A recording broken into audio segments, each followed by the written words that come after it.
কেউ খাবার জোগাতে কাজের সন্ধানে দৌড়াচ্ছে, আবার কেউ অতিরিক্ত খেয়ে খাবার হজমের জন্য দৌড়াচ্ছে। গভীর রাতে কারো বিলাসবহুল গাড়ি থামছে নিষিদ্ধ পল্লীতে, ঘরে অপেক্ষারত স্ত্রী দীর্ঘ শ্বাস ফেলছে। কেউ ভাঙা গড়ে থেকে ওই স্ত্রীকে নিয়ে অবিরত সুখের স্বপ্ন বুনছে।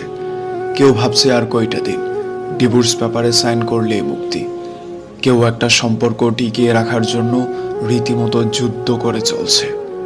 কেউ সন্তান ডাস্টবিনে ফেলে দিয়ে দায় মুক্ত হতে চাইছে, কেউ একটা সন্তানের জন্য সারা জীবন হাহাকার করে যাচ্ছে।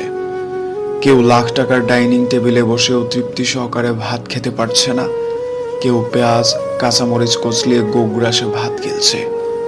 কারো দামি খাটে শুয়েও আবার ঘুমের ওষুধ খেতে হচ্ছে, কেউ আবার হিমেল হাওয়ায় রাস্তায় ওভারব্রিজে ও ঘুরে ঘুমোচ্ছে। কারো পড়ার টেবিলে নতুন বইয়ের সমারোহ কিন্তু পড়তে ইচ্ছে করছে